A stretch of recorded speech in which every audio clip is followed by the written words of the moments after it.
네, 이번 시간은 신사고 독성 2-1단원의 사실적 읽기 부분입니다. 먼저 사실적 읽기의 개념이 지금 소개가 됐는데요. 자, 사실적 읽기란 글에 드러나 있는 정보를 종합을 하고 글의 표면적 의미를 파악하며 읽는 것. 이 표면적 의미라는 것은 다른 말로 우리 사전에 나와 있는 사전적 의미. 자, 이것을 파악하며 읽는다 이렇게 보셔도 될 것 같아요. 자, 그래서 이 독서의 그 읽기 방법에는 크게 한 5단계가 있는데 그 첫 번째가 바로 여기 있는 우리가 하는 이 사실적 읽기가 되는 거고요. 이 단계 다음 추론적 읽기, 다음 비판적 읽기, 감상적 읽기, 창의적 읽기가 있습니다. 자, 그래서 사실적 읽기는 이 전체 읽기 중에 가장 기본적인 단계라고 보시면 되겠고요. 자, 이 단계가 넘어서 추론적, 그 다음 비판적, 감상적, 창의적 읽기 이 순서로 진행이 됩니다. 좀 더 심화된 독서로 보시면 되겠죠. 자, 다시 위로 올라가면 사실적 읽기라는 것은 자, 글을 읽으면서 어떤 중심 내용이나 그 다음에 주제를 우리가 파악하거나 글의 전개 방식 또는 글의 구조를 파악하며 읽는 방법, 이게 바로 사실적 읽기 방법입니다. 자, 좀 더 세부적으로 들어볼까요? 자, 여기 사실적 읽기의 방법인데요. 자, 글에 나타나 있는 정보를 토대로 해서 이 중심 내용과 그 다음에 주제를 파악해 가면서 우리가 읽는 방법입니다.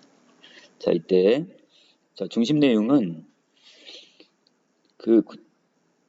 이 안에서 주된 어떤 생각, 또 주제도 마찬가지가 되겠죠. 자, 그래서 중심적인 생각, 전달하고자 하는 작가의 어떤 생각을 우리는 주제, 이렇게 보시면 될 것 같은데, 자, 이걸 다시 세부적으로 나눕니다. 자, 먼저 중심 내용은 읽은 글이 무엇에 관한 글인지와 그 다음에 무엇에 관해서 어떻게 진술하고 있는지 그 논평을 파악하는 것. 두 가지가 있네요. 자, 화제와 그 다음에 논평을 파악하면서 읽는 것.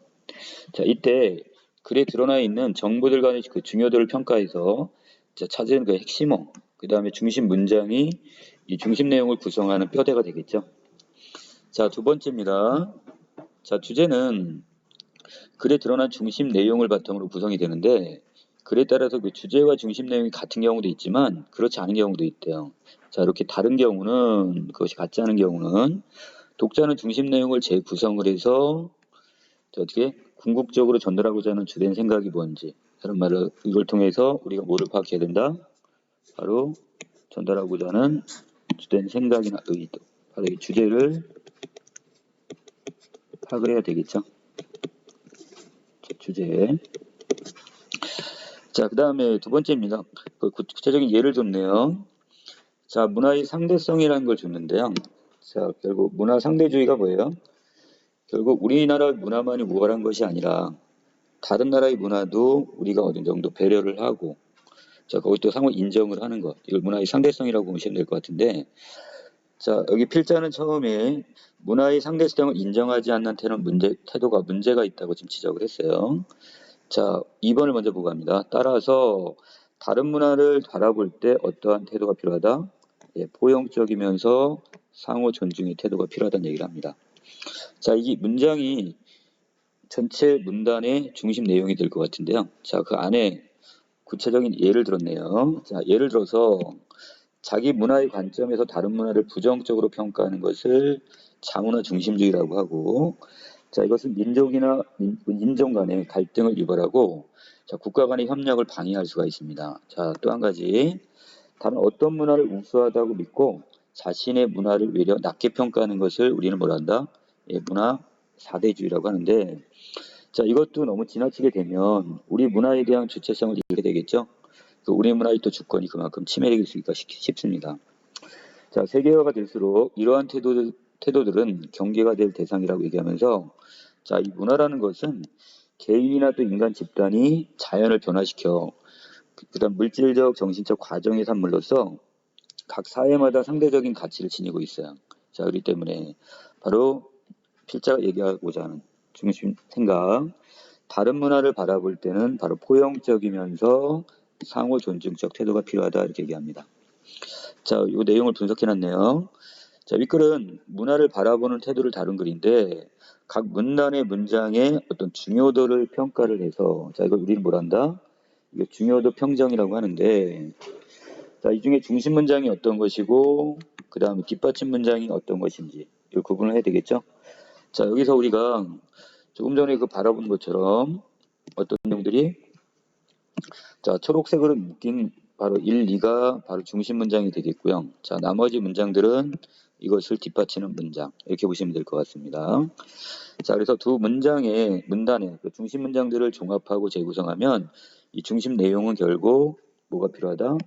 네, 문화를 바라보는 태도는 상대성을 인정하고 상호 존중하는 태도에서 비롯된다. 자, 화제와 여기에 따른 논평, 이것이 제시가 됐네요. 자, 그 다음에 사실적 읽기의 두 번째 방법입니다. 글의 전개 방식과 그 다음에 구조를 파악하려고 하는데, 자, 이 전개 방식. 자, 그래서, 자, 예를 들어서 필자는 말하고자 하는 어떤 대상을 다른 것에 견주어서 공통점 내지, 자, 차이점을 중심으로, 자, 공통점을 밝히면 뭐가 되는 거고, 비교가 되는 거고, 자, 이 차이점을 밝히게 되면 이건 뭐가 되는 거고요. 예, 이 경우는 대조가 되겠죠. 자, 또 어떤 사건을 분석하기 위해서 먼저 앞에 부분에다가 뭐를 제시하고, 자, 원인 또는 이유를 먼저 제시를 하고, 자, 그 다음에 뒷부분에는 거기에 따른 결과를 제시를 해요. 자, 이걸 우리는 인과 이렇게 얘기하죠. 자, 또 앞에 부분에 어떤 문제를 먼저 언급을 하고 뒷부분에 해결책을 제시하는 방법. 자, 마지막 일반적인 진술을 먼저 하고 그 다음에 여기에 대해 예를 들므로써 좀 더 자세하게 세부적으로 표현하는 걸 우리는 상세화란 말씀입니다. 자, 이것을 요약을 해놓으면 자, 비교와 대조의 방법이 있고 그 다음에 원인과 결과, 인과, 문제와 해결. 자, 이런 것을 통해서 우리가 내용 구조를 형성하게 되겠죠. 자, 아래로 내려갑니다. 자, 글의 전개 방식과 그 다음 구조를 파악하기 위해서는 이 단어나 문장, 그 다음에 문단 등 각 언어 단위들이 서로 어떤 관계를 맺고 있는지를 이해해야 되는데, 자, 바로 위에 우리 자, 상대지 문화, 여기에 대해서는 먼저 문제를 제기를 했죠. 어떤 문제가 있다 이걸 제시했고 그 예로서 바로 자문화 중심주의와 문화 사대주의를 예를 든 다음에 맨 마지막 부분에서 바로 어떤 자, 포용적 태도, 그 다음에 상호 존중이라는 태도를 여기 제시를 했으니까 자, 해결 방안을 제시를 했네요. 따라서 이것은 문제와 그 다음에 해결 구조로 되어 있다는 거 이렇게 알 수 있겠죠. 자, 오른쪽에 보시면 자, 글의 종류에 따라 그 관습적으로 굳어진 이 구조들이 있는데 보통 논설문 같은 경우는 보통 서론, 본론, 결론의 형태로 그 다음에 설명문은 머릿말, 그 다음에 본문, 맺은말 이걸 우린 처음, 중간, 끝이라고 하기도 합니다. 또는 기승전결의 구성 방식을 쓰는 경우도 있고요. 자, 그 다음에 신문기사 같은 경우는 육가 원칙을 만들게 되겠죠. 자, 여기까지 내용이 얘가 사실적 읽기 방법이고요. 자, 윗부분에 하나 빠진 게 있네요. 자, 글의 전개 방식입니다. 자, 그래서 어떤 말이나 사물의 뜻을 명백히 밝혀 규정하는 것을 쉽게 가면 낱말의 뜻을 밝히는 것. 자, 이걸 정의라고 하고 그 다음에 분석이라는 것은 자, 복잡한 개념이나 대상을 풀어서 개별적인 요소나 성질로 나누게 되는 거. 자, 분류라는 것은 유개념의 외연에 포함된 종개념을 명확히 구분해서 체계적으로 정리하는 거래요. 자, 좀 어렵죠? 자, 이걸 좀 쉬운 말로 바꾸면 이 유개념이란 이것을 상위 개념으로 그냥 바꿔줄게요. 자, 이 상위 개념의 이 범위에 포함되어 있는 종개념이니까 이 종개념이라는 것은 다른 말로 하위 개념이 되겠죠? 하위 개념. 자, 이것을 명확히 구분해서 체계적으로 정리하는 건데 자, 문제는 여기 있는 이 분석이라는 녀석과 그 분류라는 거 이게 좀 헷갈리는데 자, 분석이라는 것은 쉽게 얘기하면 자, 하나의 개체를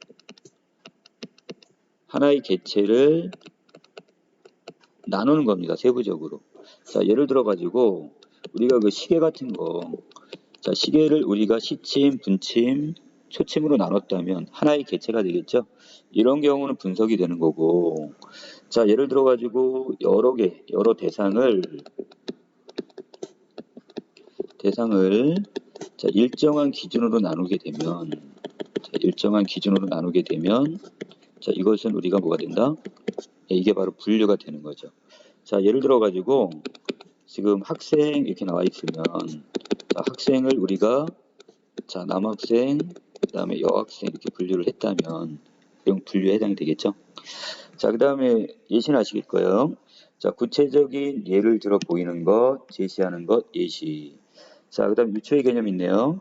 자, 우리가 생소한 개념이나 현상을 설명할 때 낯선 개념을 유사한 속성을 들어서 자, 익숙한 대상이 빗대어서 표현할 때, 자, 이거 유비추론 또는 유추라고 합니다. 자, 그래서 보통 어떤 추상적인 대상을 설명하기 어려울 때 우리가 좀 더 쉬운 사례, 우리가 익숙한 사례를 먼저 들고 그 다음에 여기에 따라서 지금 그 자신이 이야기하고자 하는 이야기, 그 개념적, 추상적인 내용을 전달하는 경우가 있어요. 자, 예전에 우리 그 배운 작품 중에서 그 참화설이라는 작품 기억나나요? 자, 참화설에 보면 자, 내가 지금 말을 빌렸을 때 자, 말을 빌린 이야기를 먼저 하고 자, 여기에서 결국 다시 뭐 자, 어떤 소유에 대한 개념을 끌어냈단 말이에요. 자, 이런 것도 자, 말을 우리가 남한테 빌렸을 때 좋은 말과 그다음에 나쁜 말을 탈 때 우리의 경험이 달라. 자, 그런데 우리가 갖고 있는 어떤 소유물들도 결국 내 것이 아니라 남으로부터 빌렸는데 이것을 꼭 내 것처럼 알고 이거 돌려주지 않는단 말이야. 자, 그래서 이 말이라는 우리가 쉽게 어떤 익숙한 개념을 먼저 이야기를 했고 이걸 통해 어떤 소유라는 추상적 개념을 설명할 때 많이 쓰는 게 바로 유추입니다. 자, 그 다음 장 넘어갈까요? 자, 우리가 이제 본격적으로 배워야 될 작품이 뇌 속의 전달자인데, 자, 신경 전달 물질. 자, 그래서 글의 종류는 일단 설명문으로 되어 있네요. 자, 그래서 이 글은 지금 우리가 정보 전달이 글이다 이렇게 보시면 되겠죠. 자, 아까 얘기한 것처럼 이것은 보통 머리말, 중간, 끝 이렇게 3단 구성의 형태가 있고요. 기승전결로 보는데 이건 3단 구성입니다. 자, 주제를 보시면 신경 전달 물질의 발견과 그리고 그것이 정보 전달의 어떤 과정, 구체적인 과정을 지금 설명을 했습니다. 자, 머리말 갑니다. 인간의 뇌는 그 무게가 평균 1300에서 1500g 정도. 자, 그래서 우리 몸무게의 어느 정도가 된대요? 한 2.5%밖에 안 돼요. 자, 그런데 자, 우리 몸에서 이 뇌 부분은 산소 소모량이나 그 다음에 그 혈류량. 자, 이것이 지금 20% 정지니까. 자, 여기 실제적인 어떤 간격의 차이가 많죠. 자, 몸무게로 따졌을 땐 2.5%밖에 안 되는데, 자, 이것이 어떤 산소나 그 다음에 혈류, 이것은 거의 20% 이상을 지금 차지하고 있으니까. 자, 그만큼 이것을 통해 알 수 있는 거. 자, 그래서 다른 부분에 비해서 10배 이상의 이렇게 차이가 나는 걸 통해서, 자, 초록색입니다. 뇌는 우리 몸에서 그만큼 가장 중요한 것이다. 이렇게 얘기할 수 있겠죠? 자, 밑에입니다. 자, 주름 잡힌 뇌를 펼치면 표면적이 한 2300제곱센티미터 정도요. 신문지 한 반장 정도인데, 그러나 뇌의 그 몇 밀리 정도라도 손상을 입게 되면, 자, 인생이 바뀌어 버릴 수도 있대요. 자, 이게 무슨 얘기예요? 자, 치명적인 어떤 지금 피해를 입을 수 있다. 자, 이걸 의미하겠죠. 자, 심지어는 자, 뇌가 손상이 되었을 때 사고 능력과 운동 능력을 잃어서 우리가 식물 인간이 될 수도 있답니다. 지금. 자, 밑에 이렇게 인간이 삶을 영위하는데 중요한 역할을 하는 뇌는 그럼 수많은 정보를 교신을 어떻게 하느냐 이걸 물어봤는데 자, 우리가 지금 살펴보고자 하는 전체적인 내용이 바로 뭐예요? 바로 이겁니다. 자, 우리가 이 글을 통해서 자, 우리가 뇌가 어떤 식으로 정보를 교신하느냐, 전달을 하느냐, 이걸 지금 보여주려고 합니다. 자, 밑에 우리가 아무리 복잡한 정보 체계를 상상한다 해도 수백억에서 수천억 개에 이르는 신경세포가 이 거미줄처럼 연결되어 있는 뇌의 복잡성에 대해서는 따라가지 못할 겁니다. 자, 본문 들어갑니다.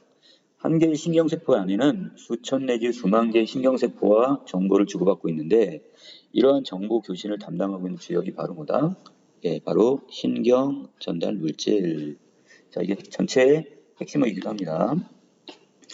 자, 전달 물질의 발견은 20세기의 어떤 획기적인 발견 중에 하나인데, 자, 20세기 초까지만 해도 자, 어떤 신경세포 사이에 있는 세포질들이 이 전깃줄처럼 엉켜 있다고 생각을 했어요. 자, 그러나 나중에 자, 이제 현미경을 통해서 그게 아니라는 게 밝혀지게 되는 거죠. 자, 이게 전깃줄처럼 막 엉켜 있고 이게 붙어 있다고 생각을 했는데, 자, 거기에는 신경세포 사이에는 항상 일정한 틈이 존재한다는 사실이 밝혀져 있어요. 자, 이거 우리는 그 시냅스란 말을 쓰게 되는데, 자, 이것이 이제 밝혀짐으로써 위에 있는 것이 잘못됐다는 걸 알게 되고요. 자, 이에 따라 자, 틈을 뛰어넘어 정보가 전달되기 위해서는 분명히 일정한 간극, 틈이 있단 말이야. 그러면 정보가 전달되기 위해선 분명히 그것을 매개하는 어떤 물질이 분명히 존재해야 되겠죠. 자, 그게 바로 뭐란 얘기예요? 예, 바로 그것을 우리는 여기는 신경 전달 물질로 보는 거죠. 자, 이것을 증명해낸 박사가 바로 이 레비 박사입니다. 자, 미주신경이 붙어있는 개구리 심장과, 예, 이걸 첫 번째 개구리라고 합시다. 자, 미주신경을 제거한 개구리 심장, 이 두 개를 준비하게 되는데, 자, 여기서 미주신경은 왼쪽에 따라 나와 있죠? 그 열째 머리골 신경, 그 뇌 쪽에 있는 신경 쪽이네요. 자, 운동과 지각의 두 섬유를 포함해서 내장의 대부분에 분포되어 있는 신경으로, 자, 우리가 이 부교감 신경 중에 하나라고 봅니다. 자, 그런데 개구리 녀석 하나는 이 미주신경을 그냥 놔뒀고요. 하나는 이걸 제거해 버렸단 말이야. 자, 그리고 링거액에 또 담았대요. 자, 링거액은 우리가 지금 맞는 그 수액 주사 이거하고는 다른 개념. 자, 왼쪽 보시면 자, 삼투압이나 무기 염료 조성이나 또는 수소 이온 농도 따위를 혈청과 같은 수준으로 만드는 체액을 대체하는 용액입니다. 자, 그래서 자, 이것을 이 중에서 그 첫 번째 개구리 바로 이 미주신경이 붙어 있는 이 첫 번째 개구리 심장을 어떻게 하는 거 자극을 했어요. 자, 그런데 자, 이거 미주신경이 제거된 개구리 심장이 이렇게 연결이 돼 있다고 했어. 링거액에 의해서. 자, 이때 자, 그런데 자, 일단 첫 번째로 그 미주신경이 붙어 있는 개구리에 이 미주신경을 자극을 했더니 심장 박동이 느려졌단 말이야. 자, 그런데 문제는 자, 두 번째 개구리예요. 자, 이 녀석은 분명히 미주신경이 없단 말이야. 자, 그런데 이 개구리의 심장 박동이 똑같이 느려졌대요. 아, 그렇다면 분명히 이 두 개 하나는 있고 하나는 분명히 미주신경이 없다면 하나만 반응을 해야 되는데 두 녀석이 다 반응을 했다는 것은 중간에 링거액을 통해서 뭔가 연결되는, 그래서 전달하는 어떤 물질이 있었다는 얘기겠죠. 자, 그래서 첫 번째 개구리 심장에 붙어 있는 미주신경을 자극했을 때 이 신경 말단에서 끝부분에서 어떤 물질이 분명히 방출이 됐을 거야. 그 링거액을 통해 신경이 없는 두 번째 개구리 심장이 직접 영향을 미치게 되는데, 자, 이것을 바로 우리는 뭐로 한다? 예, 이것을 바로 신경 전달 물질이다. 자, 이렇게 이걸 증명하게 된 거죠. 자, 이걸로 뭐 노벨 의학상까지 받았네요. 자, 그 다음에 그리고 나중에 자, 미주신경 말단에서 나온다는 의미로 이 신경 전달 물질을 우리 미주 신경 물질 자, 이렇게 얘기했고, 자, 그 다음에 지금 이 신경 전달 물질은 하나가 아니라 40종류 정도가 지금 됐다고 밝혀냅니다. 이거보다 더 많을 수도 있겠죠. 자, 그러면 자, 오른쪽 내용으로 간략하게 다시 정리하면 자, 레비 박사의 실험 과정입니다. 자, 미주신경이 붙어 있는 개구리 심장과 자, 이게 붙어 있지 않는 개구리 심장을 링거에게 담았고, 자, 이때 한쪽을 반응을 자극을 줬더니 자, 다른 녀석도 똑같이 뭘 했다? 자, 거기 박동이 느려졌다는 거. 자, 결론. 자, 심장이 미주신경의 정보를 전달하는 어떤 신경 전달 물질이 존재한다는 거. 이거를 밝혀냈다는 얘기죠. 증명해냈다는 거. 자, 그 다음에 이거의 구체적인 어떤 과정을 지금 보여줄 건데요. 자, 이걸 보시기 전에 자, 그림을 먼저 하나 보고 갑니다. 자, 이 그림인데요. 자, 지금 신경 전달 물질이 이것이 이제 전달되는 과정을 보여주는데요. 자, 여러분들이 먼저 봐야 될 건 뭐냐면 자, 여기 소포차라는 게 있어요. 자, 이 소포차 안에는 뭐가 들어있냐면 그 신경 전달 물질이 이렇게 보이시나요? 알맹이 형태로 돼 있죠? 자, 그런데 이때 자, 이것도 그 옆에 있는 다른 어떤 그 중간중간에 뭐가 있대요? 연접이라는 방법이 보이나요? 자, 연접을 이것을 다른 말로 자, 이거 시냅스라고 하는데, 자, 요 사이가 지금 어떻게 돼 있다는 얘기예요? 자, 이 녀석과 이 녀석 사이에는 이렇게 어느 정도의 간격이 있대요. 틈이 있단 말이야. 자, 그래서 분명히 아까 최초의 학자들은 이것이 붙어 있다고 생각을 했는데 이것이 떨어져 있고, 그리고 이 알맹이에 있는 알맹이 형태에 지금 이렇게 우리가 보기 쉽게 해놨는데, 이 신경 전달 물질이 이것이 다른 곳에 그것을 어떻게 되는 거야? 다음 그 신경 세포막에 그 전달을 하는 부분인데, 자, 여기는 지금 뭐야? 수용체라는 게 있고 이온 통로가 있어요. 자, 이때 알맹이들이 특정한 수용체와 둘이 결합을 해서 이렇게 버섯 모양이 바로 수용체가 되는 거고요. 거기에 알맹이 모양의 신경 전달 물질이 지금 붙어 있죠? 결합을 한 거야. 근데 이 녀석들은 아무하고 짝짓기를 게 아니라 지가 결합하는 어떤 특수한 수용체가 있단 말이야. 이 녀석도 결합을 하게 되고, 자, 이것이 결국 그 안으로 들어오게 되면 이것이 바로 어떻게 되는 거야? 이것이 어떤 신호를 전달하게 되는 거. 자, 이 방법이 하나가 있고요. 자, 이것을 우리는 첫 번째 수용체를 통해서 신호를 전달하는 하나. 자, 두 번째는 이온 통로가 있습니다. 자, 이것은 자, 이렇게 보는 것처럼 여기로 음이온과 양이온이 어떻게 한대요? 자, 이렇게 나갈 수도 있고 또 들어올 수도 있고. 자, 이렇게.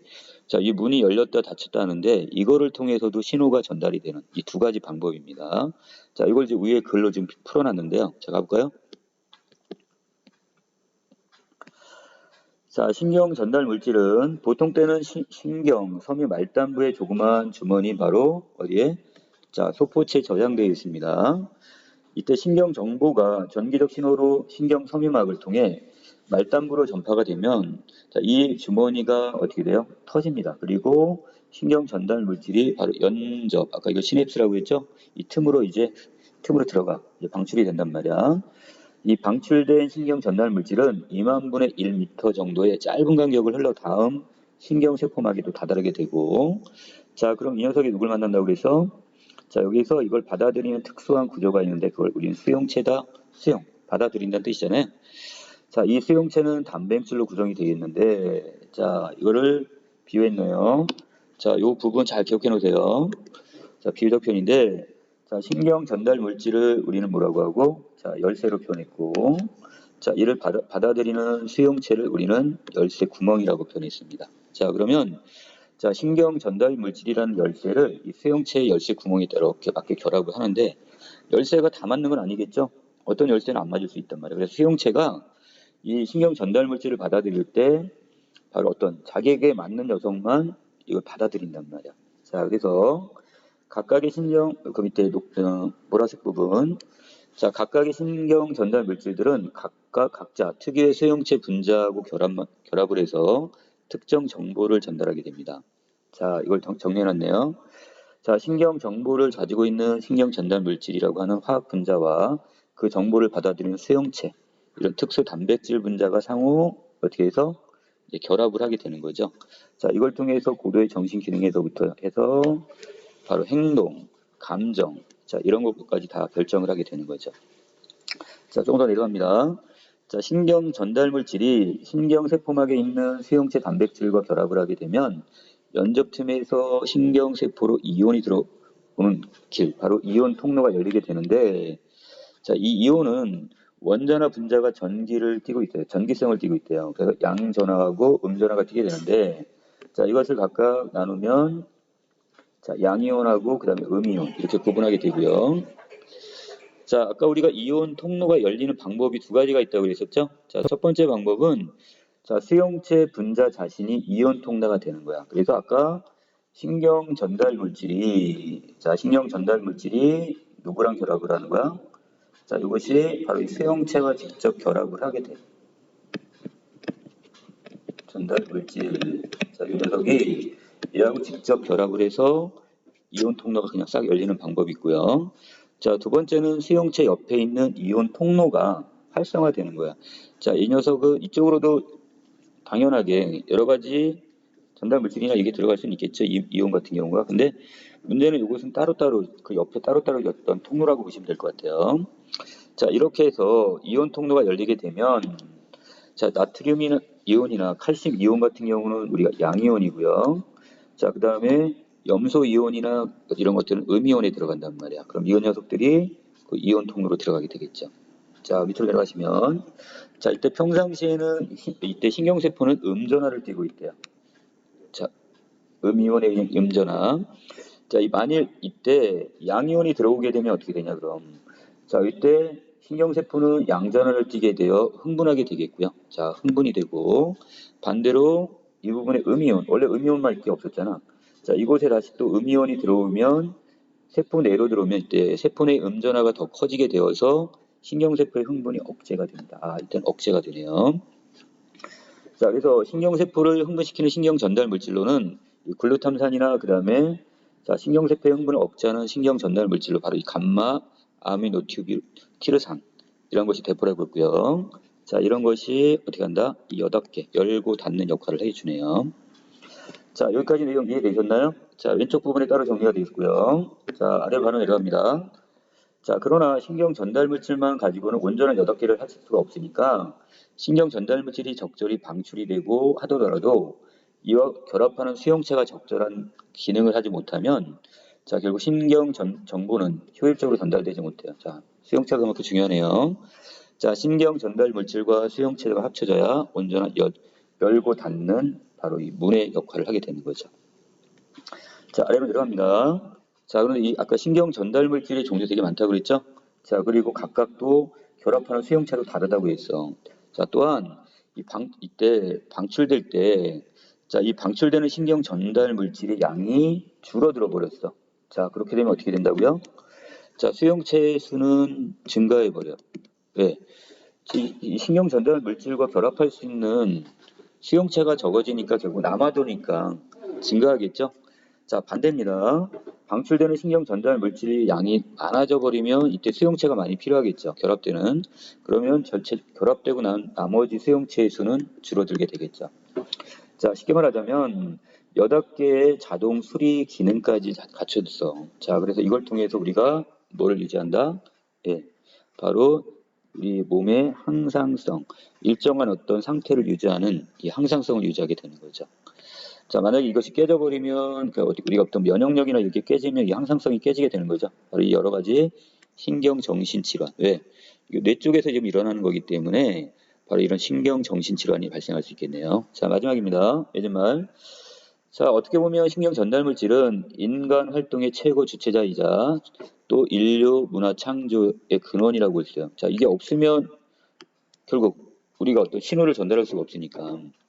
자, 중요한 것, 그래서 이걸 통해 중요한 역사적 사건의 주체들, 그런 인물들을 얘기합니다. 또는 인류에 큰 타격을 준 사건을 일으켰던 사람들의 신경 전달 물질을 보통 사람과 어떻게 다르지?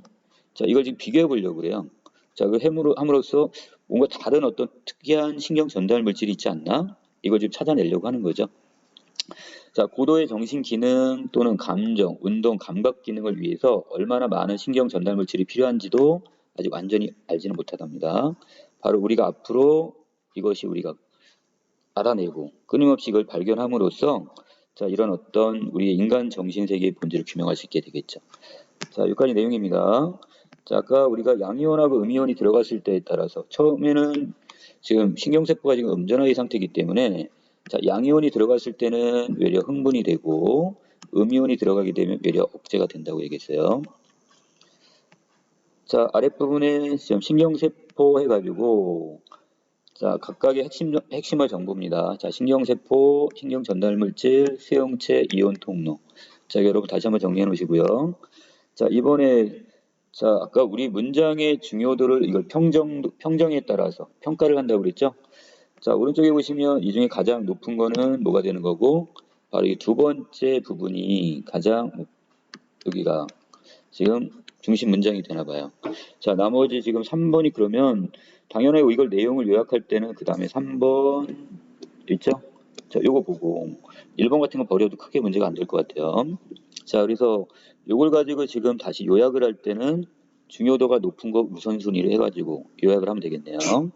자, 그래서 이 중심 내용을 요약해 놓은 게 바로 아래입니다. 신경세포 사이에는 일정한 틈이 있다. 연접, 바로 시냅스가 있고, 자, 이 신경 전달 물질들은 바로 이 틈에서 정보를 전달하는 매개 물질임이 발견되었다는 거. 이게 이 내용을 요약해놨네요. 자, 그 다음에 그 밑에 내용에 보시면 각 문단의 그 중심 내용을 지금 표로 정리해놨는데, 자, 이 내용에 보시면 지금 머리말, 본문, 맺은말의 3단 구성인데, 자, 이 두 번째 부분에 있는 이 부분이 중심 내용이 되어 있고, 네 번째 문단이 중심. 자, 그 다음에 여기 있는 세 번째와 다섯 번째는 뭐가 되는 거야? 자, 이걸 좀 더 상세적으로 상세화 시켜놨죠. 자, 그래서 두 번째 문단의 신경세포 사이에는 일정한 틈이 있고, 아까 얘기했던 그 내용 요약했던 거네요. 자, 그것을 이 오토 레비 박사에 의해 증명이 됐다는 거. 이걸 상세화 시켰고, 자, 네 번째 중심 내용은 신경 전달 물질이 연적 틈으로 방출되고 이것이 수용체와 결합해 정보가 전달된다는데, 자, 이때 이걸 좀 더 상세화해 놓은 내용이, 자, 이 신경 전달 물질은 아무나 결합하는 게 아니라 특이한 수용체하고만 결합이 된다고 그랬어요. 자, 나머지 부분 다시 정리하시면 될 것 같고요. 자, 2번 문제 보시면, 자, 내용을 지금 요약해 놓은 부분입니다. 자, 두 번째와 세 번째 문단은 옆으로, 네 번째, 다섯 번째 옆으로, 그 다음에 6, 7문단 아래로 지금 병렬식으로 해놨네요. 자, 위 도식에서 기역, 니은, 니을. 자, 이거 이렇게 해가지고 다시, 자, 대등관계, 그 다음에 디귿은 여기 따른 구체화 단계. 그리고 다른 말로 상세화라는 표현을 써놨죠. 자, 이걸 통해 전체적인 내용 요약하는 부분입니다. 자, 주제는 지금 신경 전달 물질의 발견과 신경세포 간의 정보 전달 과정에 대한 이야기고, 자, 전체 내용을 이렇게 문단 요약을 해놨습니다. 자, 여기까지 해가지고 지금 여러분들 지금 2-1태는 사실적 읽기 부분 이걸 마치겠습니다. 이상입니다.